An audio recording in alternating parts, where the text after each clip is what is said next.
नमस्कार दोस्तों, ये है इतिहास के पाठ भारत में राष्ट्रवाद के प्रैक्टिस क्वेश्चंस। चलिए शुरू करते हैं पहले प्रश्न से। असहयोग आंदोलन आरंभ किए जाने के क्या कारण थे?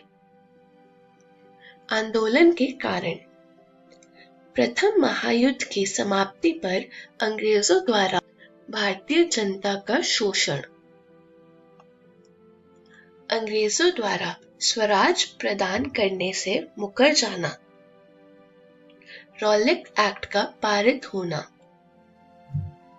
जलियांवाला बाग हत्याकांड और कलकत्ता अधिवेशन में 1920 में कांग्रेस द्वारा असहयोग आंदोलन का प्रस्ताव बहुमत से पारित होना। दोस्तों, इन बिंदुओं का इस्तेमाल करके आप इस प्रश्न का उत्तर लिख सकते हैं।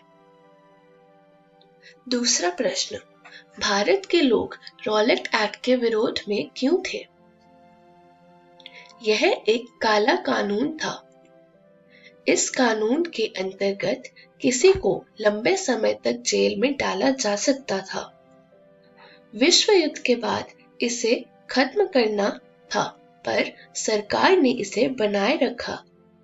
इसका विरोध आम जनता ने किया। दोस्तों, इन बिंदुओं का इस्तेमाल करके आप इस प्रश्न का उत्तर लिख सकते हैं। तीसरा प्रश्न आता है, गांधी-इरविन समझौते की विशेषताएं क्या थी? 5 मई 1931 को गांधी-इरविन समझौता हुआ। इस समझौते में कुछ शर्तें थीं। पहली, कि सविनय अवज्ञा आंदोलन स्थगित कर दिया जाए। दूसरी, पुलिस द्वारा किए गए अत्याचारों की निष्पक्ष जांच की जाए। और तीसरी, कि नमक पर लगाए सभी कर हटा दिए जाए। दोस्तों, इन बिंदुओं का इस्तेमाल करके आप इस प्रश्न का उत्तर लिख सकते हैं। चौथा प्रश्न आता है कि सविनय अवज्ञा आंदोलन में महिलाओं की भूमिका का वर्णन कीजिए। औरतों ने बहुत बड़ी संख्या में गांधी के नमक सत्याग्रह में भाग लिया। हजारों औरतें उनकी बात सुनने के लिए यात्रा के दौरान घरों से बाहर आ जाती थी। उन्होंने जुलूसों में भाग लिया, नमक बनाया, विदेशी कपड़े और शराब की दुकानों की पिकेटिंग की। कई महिलाएं जेल भी गई।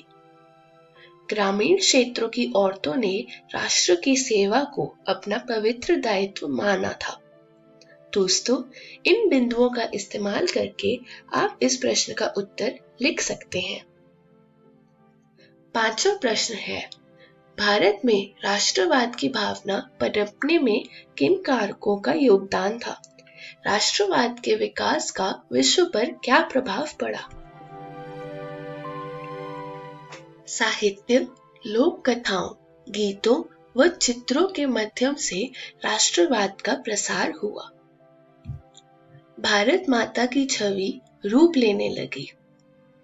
लोक कथाओं द्वारा राष्ट्रीय पहचान बनी। चिन्हों और प्रतीकों के प्रति जागरूकता हुई, जिसका उदाहरण है झंडा। और इतिहास की पुनर्व्याख्या। दोस्तों, इन बिंदुओं का इस्तेमाल करके आप इस प्रश्न का उत्तर लिख सकते हैं। धन्यवाद।